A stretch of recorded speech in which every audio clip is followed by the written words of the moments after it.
Okay. All right. Thank you, everybody, for taking time out of your busy schedule to participate in today's LTCT webinar for updates and so forth. So, without further ado, because we need to respect everyone's time, I'm going to start. So, yesterday the IDA amounts were finalized and released. So we now have our LTCT amounts, and then I'm gonna and then and here is the posted LTCT amounts. It's on the bottom in yellow. So amendments will be calculated and finalized in amendments with the finalized Title 1D amounts for 1920. So hopefully amendments will go out probably in December because November is pretty much done, and hopefully you can get the signatures back. Of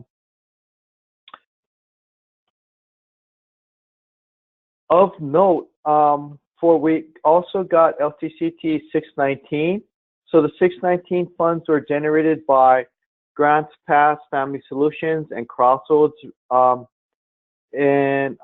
with Northwest School District. But we're also going to distribute funds to Jasper Mountain, Old Mill, and Therapeutic Learning Center. Those are the 3 sites that had also in the past. So if other sites want some of the 619 funds, let me know. And it's not that much. As you can see, it's only $6,800. Any questions? Oh, and then I'm going to work with our IDA unit so that for the application of IDA assurances for this coming summer won't be as confusing as this past summer. And the reason why we're able to get a clean amount is because all the school districts in the state said that they wanted to keep it status quo. So we're able to calculate the LTCT amounts easily. And that, if you remember correctly, during the summer, school districts have the option of keeping their IDA LTCT funds or allowing our unit to accept the LTCT IT funds and then funnel it through the contracts. Because everyone said they want to keep it status quo, we're able to do it this way. Otherwise, the LTCT funds would have been mixed in with every single school district, award, and it could get a little cumbersome.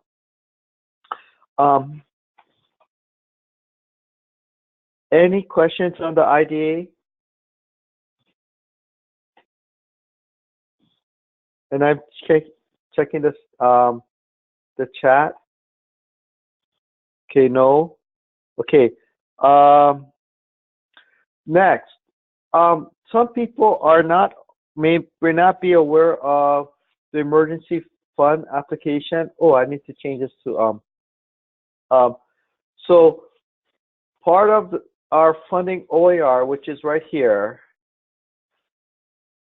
has this section where a special needs fund has to be created at 5%. But as I mentioned before, we have not been taking the 5% out of the LTCT allocation because the amounts requested hasn't risen to that level, and we've been able to fund the emergency fund requests with unused balances from the previous biennium. So it doesn't I didn't feel it made sense to withhold 5% from everyone's allocation and when it wasn't going to be utilized, so forth. So we're sending out 100% of our amounts, but I just want to remind everybody that because we have the OER, I need to let everybody know that if people want to access the emergency funds or special needs fund, there's an application and send it to me and so forth. And then most people have been submitting it for IAs or educational aids for really difficult students, and and it's for things that are unanticipated, like computer refresh, that is anticipated, you know, or like, but then what's unanticipated, if something breaks down and you need to replace, that's different. So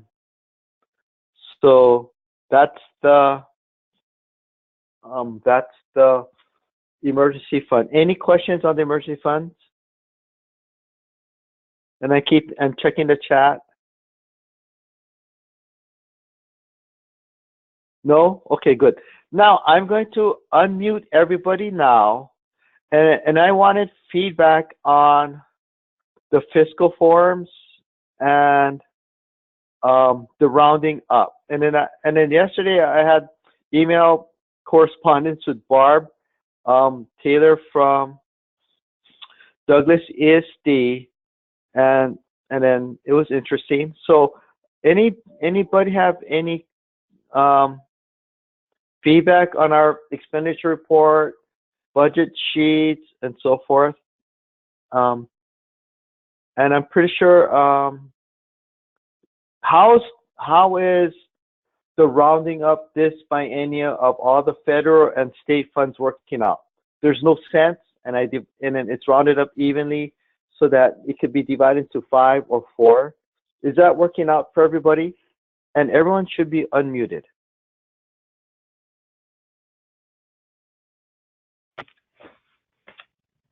Sam, this is Barb Taylor from the Douglas CSD. I appreciate the fact that you rounded everything up. And I also appreciated the fact that the breakout was actually in the contract this year, rather than us having to wait to find out that information later. Unfortunately for me, I failed to actually read that part very closely, which caused me some issues, but I do appreciate it having it in the contract now. Oh yes, and I noticed some fiscal people just joined. What Barb is talking about, our contracts for LTCT is divided by funding source, and if you scroll down, there's another section where the CFDA numbers for IDA and the CFDA numbers for Title I are there. So it's within the contract, and if you're having or agreement, if you're having difficulty finding it, let me know, and I'll do a screenshot and I'll email you directly. But when you email me, please include your agreement number. That way I can find the agreement number, and then I can take a screenshot and email.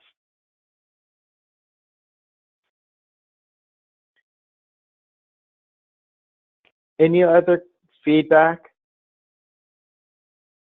Because I'm always trying to improve and make things, streamline things to make everything easier for everybody. Sam, this is okay. Barb again. I wanted to also thank you for the little spreadsheet on tracking where you are in the contract. I'm actually modifying that slightly to use with some of our other contracts. So kudos to you for sending that out. That will be helpful. Okay, great. I think I'll show people what spreadsheet that Barb is referring to.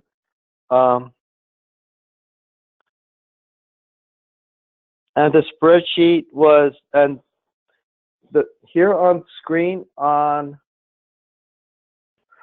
9/23, I sent out this email with all the funding sources. I mean, and I think this is the spreadsheet that Barb is referring to, where you just have to punch in your organ here, IDA, here, and then there's a formula, and then you could track what you spent and so forth, invoice amount, and then so forth.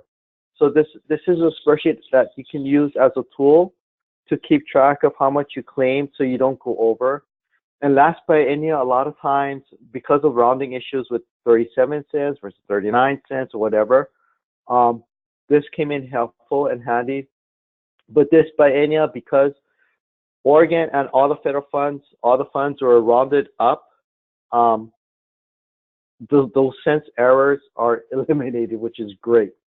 So, okay. All right, thank you. Any other feedback on our fiscal forms?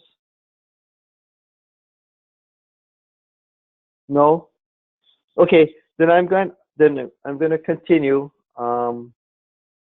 with our agenda. Next item is, okay, so every spring I have to ask for your slot count, because of the fact that here, this is our statute, funding statute. Oh, here, actually, it's number 3. Oh, I'm going to mute everybody again.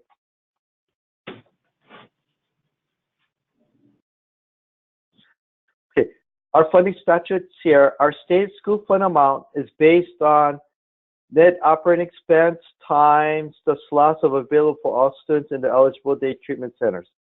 And then, so that's how we get our state school fund amount. And that is here. And then and I know all you business people are really familiar with this document. So here, LTCT per year normally is reserved about like $12.5 million, and that's our state school fund amount. And our general fund is roughly like 16.3 or 16.6 million this year. And so in the spring, again, in I think late January or February, I'll be asking again for your slot count, the number of classroom, number of teachers, TH salary, EA salary, and everyone asks, oh, we're in negotiation, and what, I can't give you our final, and I just say, just estimate, as best of your knowledge for your teacher salary and your EA salary for the upcoming year. And we ask for the salary that goes far right and bottom on your salary scale, and not to include the differentials such as for longevity, or if your teachers have PhD and so forth. It's on the scale, not the differentials or not the bonuses.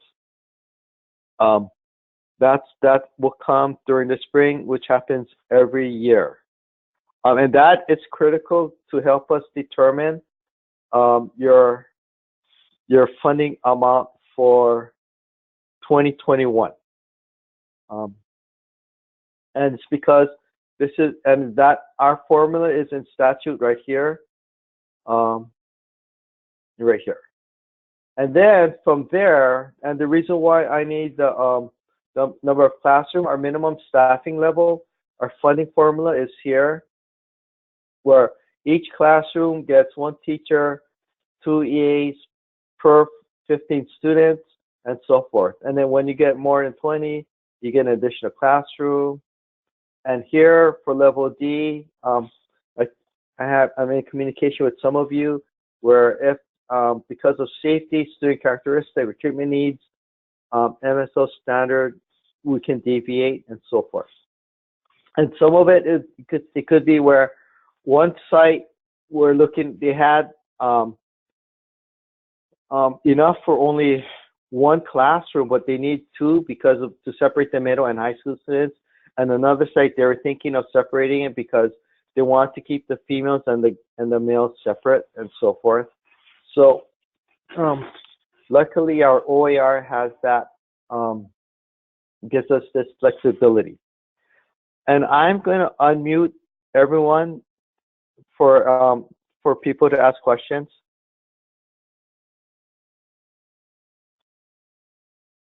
Does anyone have any questions regarding the first part of our agenda, the fiscal part? And let me check the chat. Oh, darn.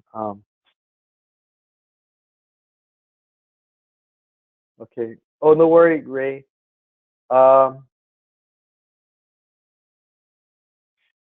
Any questions on our funding, on our upcoming February survey requests and so forth, fiscal?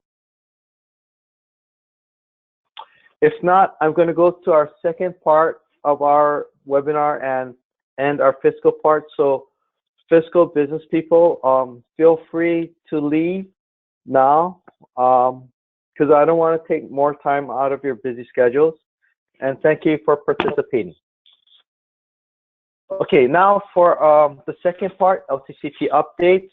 Many of you have submitted your service plan, and this is what it looks like. Like, for instance, on the screen, I sent everyone links to your service plans. Here they are.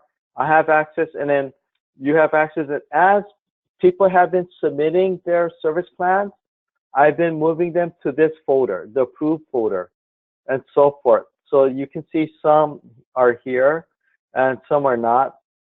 So I can't pay your first quarter invoice until your service plans are submitted. So please submit them. And some people have been submitting their supporting documents, such as Salem Kaiser and LBL in separate, with separate attachments, which is totally great, totally fine. So this is our service plan, you know, that's working out, I think, as people are able to submit.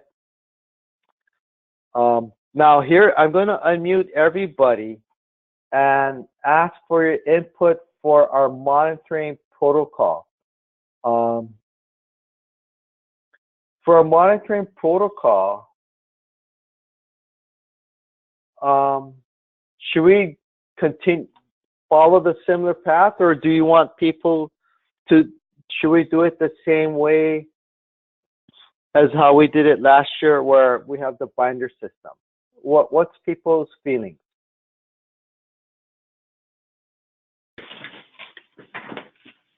Sam, this is Carol in LeGrand. Hi, Carol.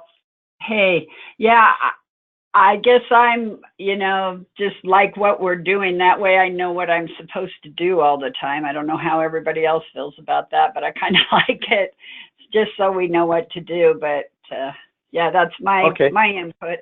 Yeah. So you rather have the binder system for the monitoring protocol? Yeah, we're just fine with that. Yeah. Okay. Anyone else? This is your chance to provide feedback and input. Are you talking about the monitoring that Adam did last year? This is Julie from Pendleton. Yeah. I liked the monitoring where we filled it out ahead of time, and then he visited, and then he gave us the feedback. That was really helpful. Okay. So people want the same process then? You don't want it online? I'm hearing that too then? Well, I could fill out that form online. That would be just as easy as doing it by hand. Okay. And then I'm going to be very upfront and honest. 3 weeks ago, I was in a meeting and I was being questioned on our monitoring process. And luckily, I was able to go to my desk and grab 2 binders. And I showed the people in the meeting our monitoring process. And when they saw it, they said, wow, that was really good. And then and to show that we're actually doing what we're supposed to do, you know, for our LTCT agreement. So I personally would like to continue the binders. That way I have something in hand to show people that it's actually happening. And they can see this. And when I show them the section where people had photocopied or printed out the TSPC license, the license of DHS, you know, and so forth, they were like, okay, this is all good. So yeah. Okay, so someone asked a question, what is the date range for the program inventory? Okay, so that's a good, so the question is, what is the date range for the program inventory section on the LTCT service plan?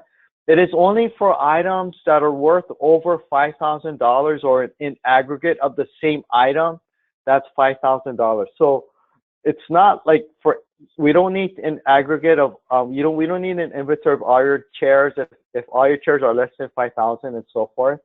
And it is only for items that was purchased with the ODE LTCT grant fund. So if like suppose if you bought a smart board and the smart board was $3,000, then you don't have to put that on the inventory. So Many people have, they don't have items worth over $5,000 or in aggregate over 5,000. So the inventory has been blank. So, and the inventory is generally 7 years if it was purchased within the last 7 years with ODE LTCT funding. Hopefully that answers the question that came in chat. Any other questions? And then thank you, Jean. Status quo for the monitoring. Okay. So, and then as I mentioned in our previous webinar, we'll probably have to do a monitoring this once every biennium, not once every 3 years. Okay, so and I'm going to. Candace. I had just a comment on the binder, or the online. I think the nice thing about the binder is once you've done it, it's easy to update next time, because it would just be pulling out the old stuff and putting something new that's more current. So I like that. I think the difficulty was putting it together the first time. It shouldn't be as hard after that. Yes, and the thing about the binder is if you, and I'm not saying you, Candace, but if people retire or if people leave, the binder is there for their successor to easily find, and then it's there. So okay, so I guess for from the feedback, we'll continue with the binder system. And then now I'm going to mute everybody to alleviate the background noise again.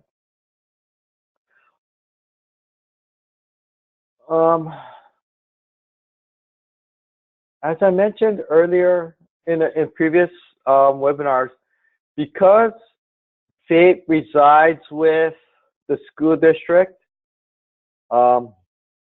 which is in ORS 343961, the SPRNI PCR file reviews will be with the school district where the facility resides or is located. So for instance, for Children's Farm Home, Old Mill, and Wake Robin, I believe 6 files are included with Corvallis School District. So hopefully LBL and Corvallis School District will work with them to complete the SPNI file reviews. And that is that's a change, and it should be in the SPRNI system. Any questions on that? No? Okay. And the next, the legislative concept for LTCT, we met the deadline, and I have a I submitted it to ODE legislative office, and they scheduled a follow-up meeting with me. So, and it's just simple language fixes for LTCT. The big part for legislative changes will come, I believe, in January and February, when the policy option package is going to be developed for the 21 session, legislative session, to ask for additional funding to fund the additional new LTCT programs in 21-23. And then that goes into number 4, update on application for 21-23. The application right now is with DOJ and our procurement unit. They're reviewing it. Hopefully it'll be posted in ORPID, and once it's in ORPID, we'll either have 45 or 60 days to submit. And I've been going around the state answering questions, and then others. And I think another site we'll probably go visit will be in Bend with J Bar J. I visited a site in Pineville and so forth. So it's totally up to the program and school district whether you want to apply or not. One school district and one treatment provider after our meeting said, no, thank you. They're not going to apply. They're going to keep it status quo, which is totally fine. We're not, it's up to them whether they want to apply or not. And then here is the OER for our, for the application. And our application is just following the OER. Yep.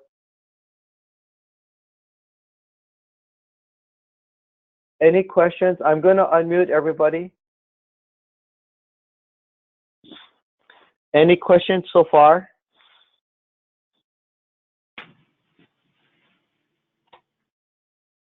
And I'm going to check the chat. Okay, so someone asked application dates, deadlines. I don't know when DOJ and our procurement unit will be able to post the application on ORPN.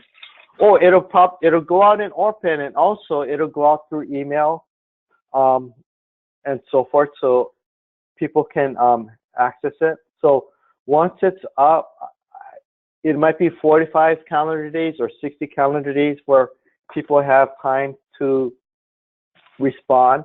And if you want, I can send you a draft application and so forth. So just email me, and I sent out the draft application in the past. Okay, so who will have access to the application in ORPN? People that will have, anyone can sign up on ORPN. I believe ORPN stands for Oregon Public Information Network, and school districts can apply, can ask for a login and password, vendors, and so forth. It's an open, it's an open thing. Any other questions? And everyone is unmuted. No? Okay, and I'm going to go on to Title 1D, and then this is a big change. The application for funds. Historically, oh, I'm gonna mute everybody. Okay, we get our Title 1D funds annually, and then I have been submitting our application on behalf of LTCT, and now that will continue. I will still continue to submit the application on behalf of LTCT for Title 1D, but the feedback that we've received is we need to be a little bit more, how would you say it, more thorough in our responses. And then for me to be more thorough in the responses, I will have to ask for data from everybody. And then here is the federal statute from US DOE that talks about Title 1D Subpart 1. And remember, Subpart 1 is for state agency. Subpart 2 is locally operated, and right now LTCT falls under Subpart 1. So here, here's our state application. They ask for all of these things. There's 19 things that they ask for. And assurances describe, and then like for instance, like describe the procedure used. Like number 2, provide assurance in making service available in all youth, adult, correctional, likely to be in current 2-year period. Describes the program, including budget for the first year. How the program will meet the goals and objectives of the state plan. Describes how the state agency will consult with experts. And this is part of, and then some of you will see that it kind of mirrors the monitoring tool, because the monitoring tool is kind of based on the application. We'll carry out the evaluation section of 9, includes data, fiscal effort. Remember public law, like vocational technology.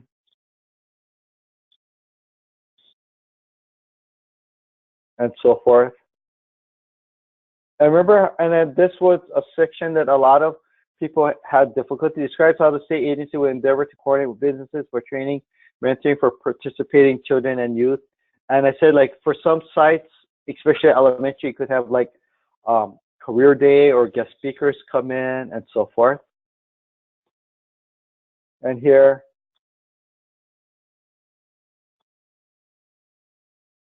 remember, and then this is an alternative and so forth. So these are things that are, these 19 things have to be part of our the component of our state application.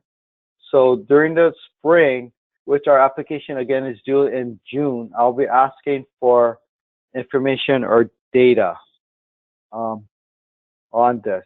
because we've received feedback where the application I submitted on our behalf was lacking. So, which I totally agree with. But then now I'll be asking for more in-depth data. So from everybody on these things. I am going to unmute everybody. Does anyone have questions on this? Sam, this is Candace again. Would you send us that link to this, what's on the screen? Sure. Right? Thank you. Yep. And here's subpart 2, local agency programs. That is where JDIP falls under, because JDIP is run by counties and so forth. So here's their local agency application. Theirs is kind of shorter. You know, there's only 13 in here, and then on, yeah, and then use of funds and so forth. Like here, the federal statute also has our use of funds. I remember I keep telling everybody, supplement, not supplant. You know, it's right there, right? So, okay, so, and everyone has spreadsheets for the CSPR and the child count, and then it's coming in. So hopefully, for the child count, once I have everyone's data, I will, I'll pick the date with the highest count, and then after that, I will ask everybody for the student's name, the birth date, and then the SSID for the roster of that date, and then that'll be our date for Title 1D child count for our funding for for the following year, and then I have to submit that to US DOE in January. So there's kind of short turnarounds on that. And the CSPR, it's on an Excel spreadsheet. People are working on it and submitting it, and that's going good so far. Does anyone have any other questions? I'm checking the chat now.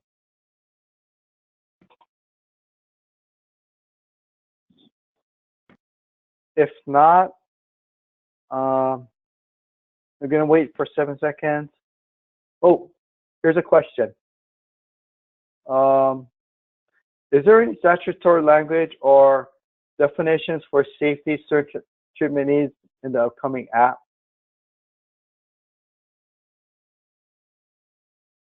Not that I know of.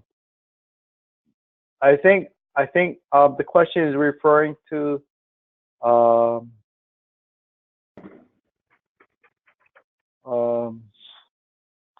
the funding formula.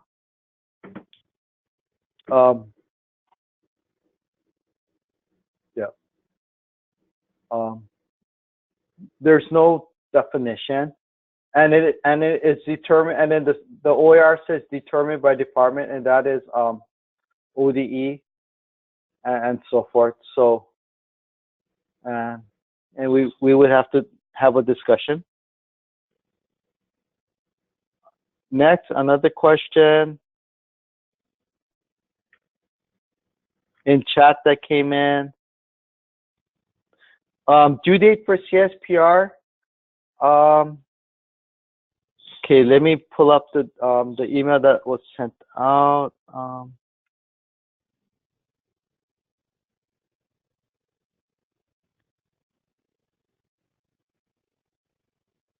Okay, right, and then the due date for CSPR is Monday, December 9, and then I sent out the email as soon as you could see, I sent it out on November 8. I sent it out as the next day when US DOE's contracted provider sent out their email with the CSPR information.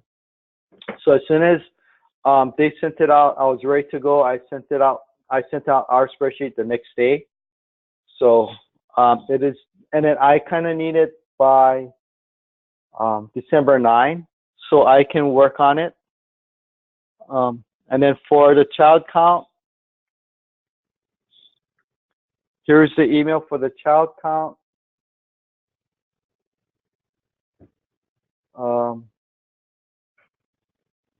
Yep. Due date November 25th, so I can tabulate. And if you haven't submitted, I'll have to chase after people.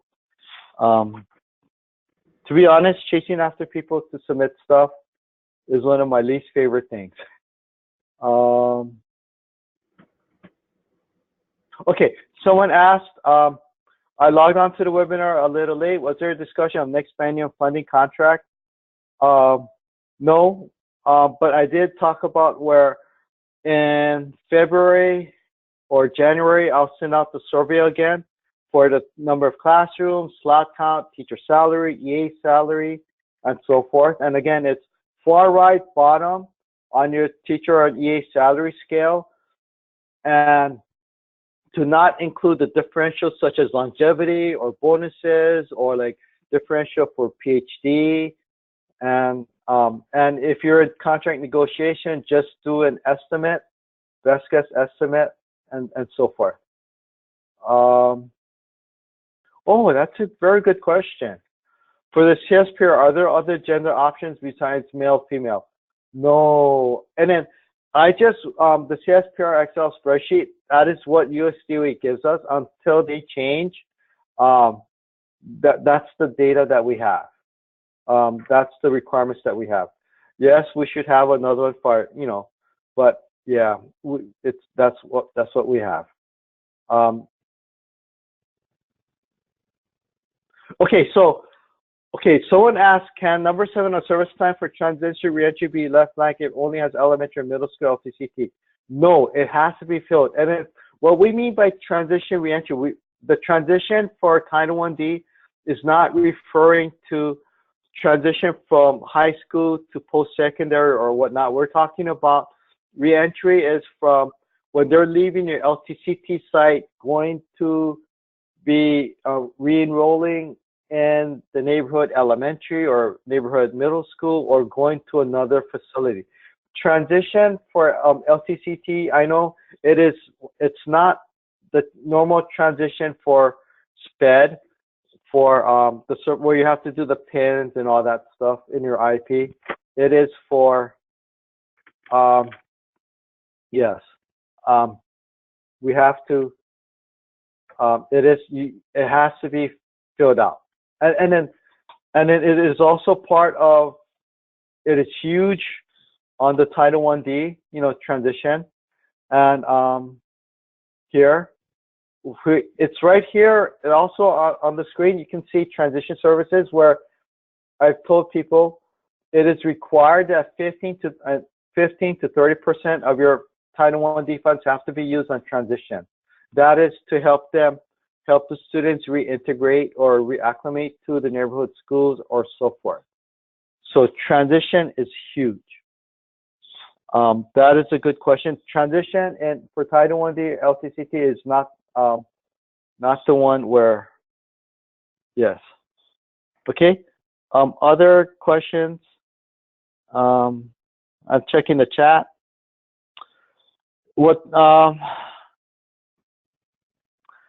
Okay, so the question is, do we let the student tell us their gender if male, if female, all that? Yeah, just make your best guess. Yeah.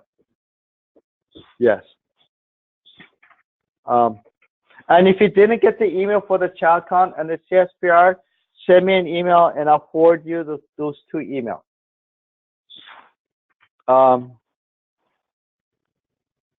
Any other questions? Oh, and I know I'm back. I was gone for the last 2 weeks. I had an unexpected thingy I had to go to. So I'm really backed up on email. I have over 100 emails to catch up on. So it's going to take me a while to catch up. So please ask for your patience and forgiveness on that.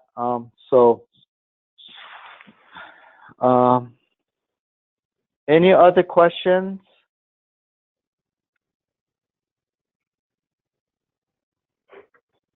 I can check in the chat. There's, okay. Okay. All right. So if there's no other questions, I'm going to thank everyone for taking time out of your busy schedule. And feel free to email me or give me a call. Oh, I forgot to mention, DART, because I need to make this announcement. Because the DART school roughly has 25% of the LTCT programs in the state, there's been a change in the vice principal and principal. Mark Van Hoofensen and Serene Bertrand are no longer there. The vice principal, PPS, is right now searching for a principal for the DART school, and DART stands for Day and Residential Treatment Schools. But they did hire a vice principal. His name is Max Whitehouse. And if you need to contact him, let me know, and then I can forward you his email address. And actually, his email address is mwhitehouse@pps.net. Again, mwhitehouse@pps.net. That's Max's email address. So, and I don't have his cell phone. Oh, I do have his cell phone number. And I don't know if he wants me to send his cell phone number out, but yep, that's Max Whitehouse is now the only administrator at the DART school. And so if you have need to contact the DART schools, contact Max or Renee. Okay. Are there any questions? If not, thank you everybody for participating, and hopefully everyone will have a good Thanksgiving. Bye everybody.